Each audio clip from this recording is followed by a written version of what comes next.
May pinakalagusan pa doon sa ilalim. Tatagos.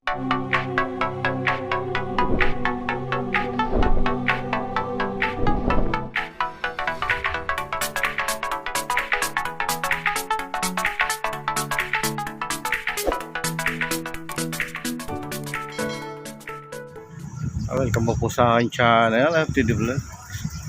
So dito ulit tayo sa Intramuros para features ulit ito. So ano natin ngayon, portion by portion lang pwede natin i-upload para hindi mahaba masyado. So okay, ito ang natin, ito pupunta natin. Ayan, yung taas na yan. Ayan. Okay, so makikita natin dito yung street na yan, Anda ito, Museo de Intramuros doon. So hindi pa tayo nakakapasok sa mga museo talaga pala. Okay, so yung entrance na pinasukan natin yan, Muralya. Okay, akit tayo. So ayan dito. So dito pala, dito makikita natin dito. Mayroon na dito ang eskwelahan. San Juan de Letran.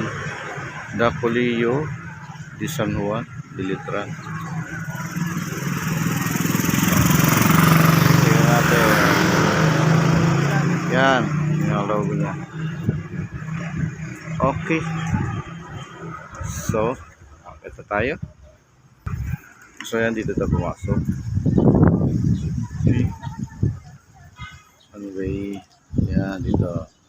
Akit tayo dito. Akay natin yung ating bisikleta. Akit tayo.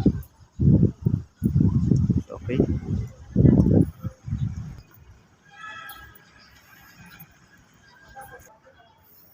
Ayan, akit na tayo.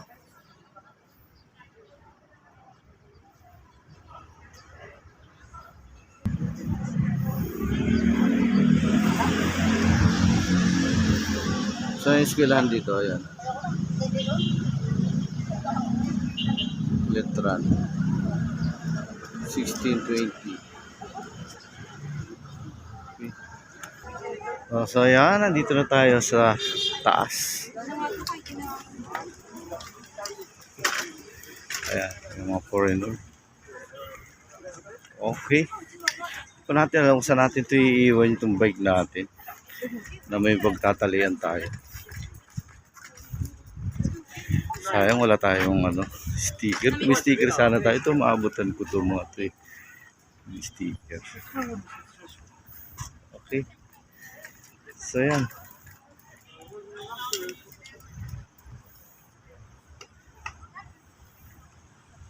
Ito yung pinakataas niya. Okay. Nagano tayo ng location sa natin pwede iwan itong bike. So yan. Okay, nakagawa tayo ng parang para na maiwan natin yung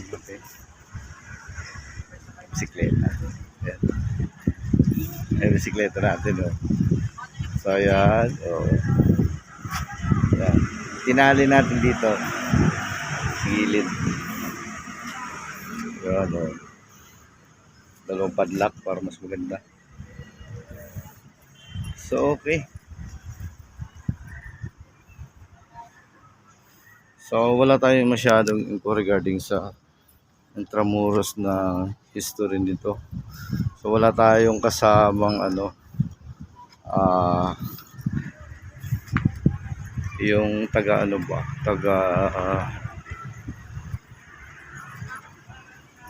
kwento kung anong istorya meron dito. Pero ganoon pa man, alam naman natin ang istorya na ito ay kampo. Na ito ay defense ng mga Kastila sa mga kalaban na papasok. Okay, kaya may makikita tayong, yung una natin may nakikita tayong mga kanon. So dito muna tayo sa kabilang sa kabilang side. Okay, hindi pa tayo nakakaalis dito pero 4 minutes na. So yan, hindi basta-basta siya maaakyat kasi mataas siya. So almost siguro nasa 12 feet siguro ang taas nito. So kung may kalaban na mag-interest sa pumasok, so mahirapan agad, mapapansin agad. Okay.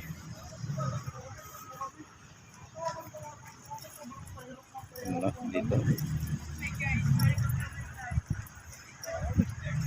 Okay. So yan.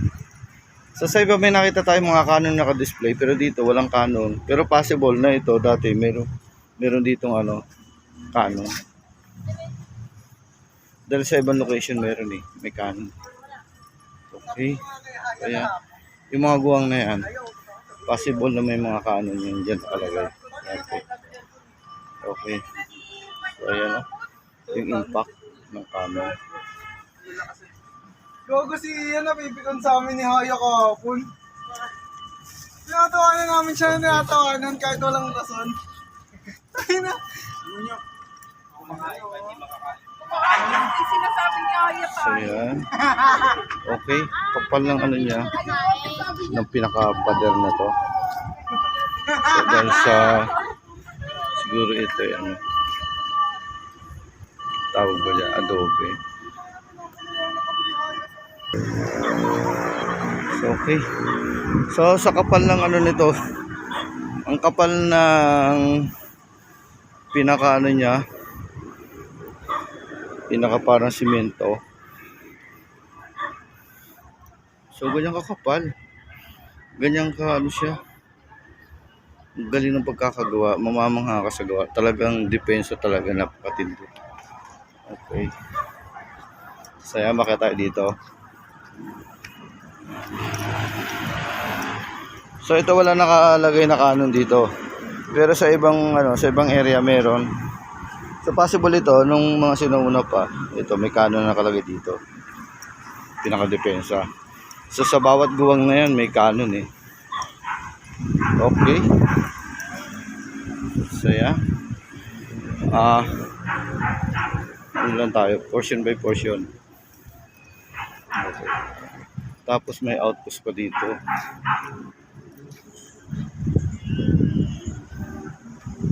Yan. Pinakadaan. Siguro yung daan niya, siguro nasa 5 feet.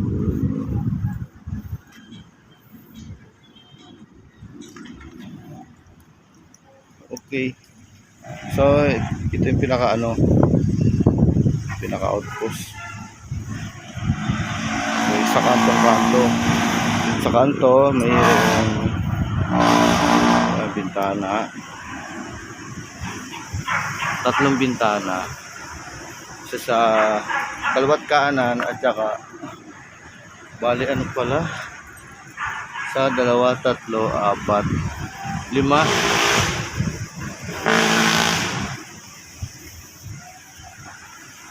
So, yan. Naka-emboss siya. Nakalabas siya. Okay. So, iyan ang tanaw natin dito. Sa loob nito. Makakita dito. Ayan, no? Okay, nagre-relax sila dito. So, sa iba, ano siya, sa iba open na open to, pero ito meron portion dito na yun hindi siya open. Okay, hindi siya open. Ayan, so okay, so hindi na tayo dadays doon. Okay, ano pa dito, bababa. So okay. So, yan ang pinaka-defense ng dito sa pwesto na to. Ikot natin na 36 degree. So, kung makita natin ang depensa na yan. So, sa kapal niyan, hindi siya tatagusan kahit na heavy metal pa yung tumama doon sa harapan. Dahil sa sobrang kapal nito, siguro nasa 12. So okay, ito na lang ulit ang portion na may share ko sa inyo dito sa Intramuros. makita natin, no? So, yan. May pinakalagusan pa doon sa ilalim.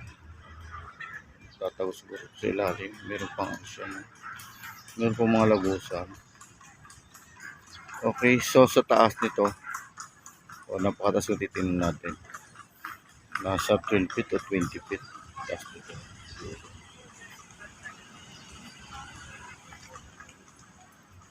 Okay. So, yan ang ano natin. So, ikot pa tayo ng konti dito.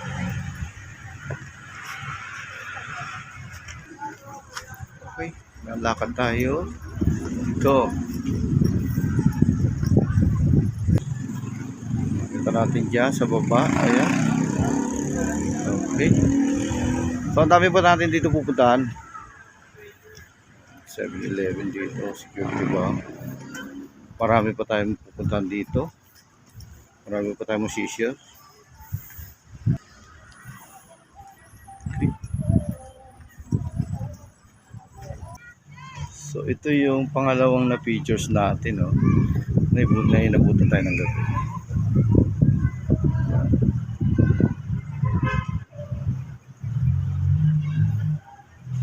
Yan, inabutan tayo ng gabi dito eh. Itong portion na to. Yan pala siya sa umaga. Sa hapon. Okay. Ready tayo? Nandito tayo sa hallway, sa taas. So yung flooring niya ito. So bali siguro ito pa rin yung original na flooring niya. Oh, kasi uka-uka eh, oh.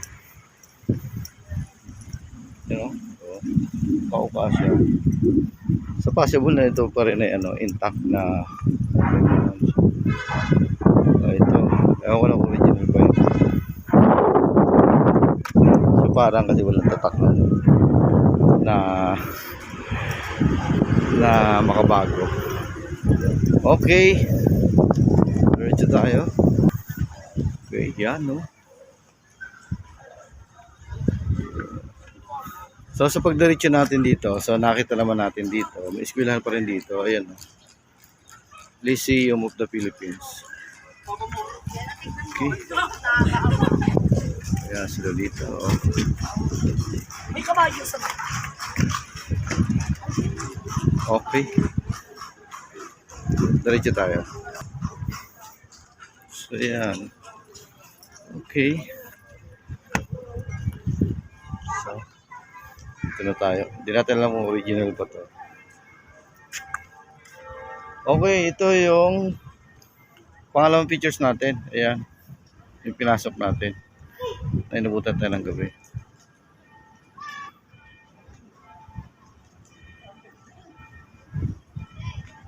So, ayan pala yung view na yan. Yan sa baba. So, okay. So meron mo yan na ganyan na. Pero doon sa kabila noon, may depensa pa. So napakatatag ng depensa ng ginawa dito. Talagang magaling ang umano nito. Nagplano. So yan. Okay, dugsong-dugsong siya.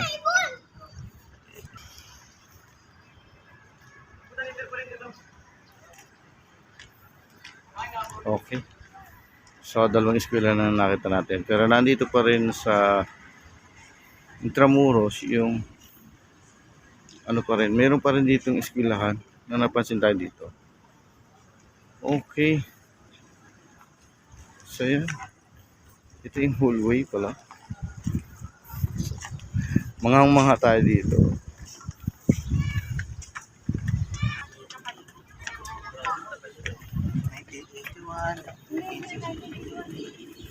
Okay. So hindi natin alam kung ito ay original pa na tiles. Pero possible na. Ayan, original siya kasi mayroon siya, may nakasulat dito. Ayan, 1981.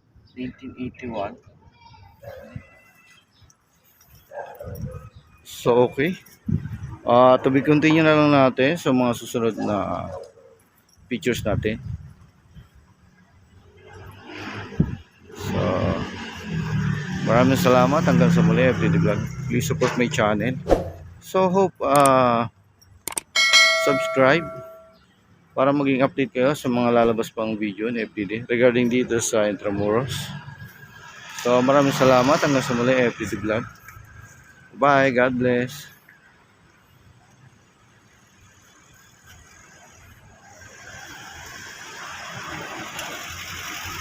Okay.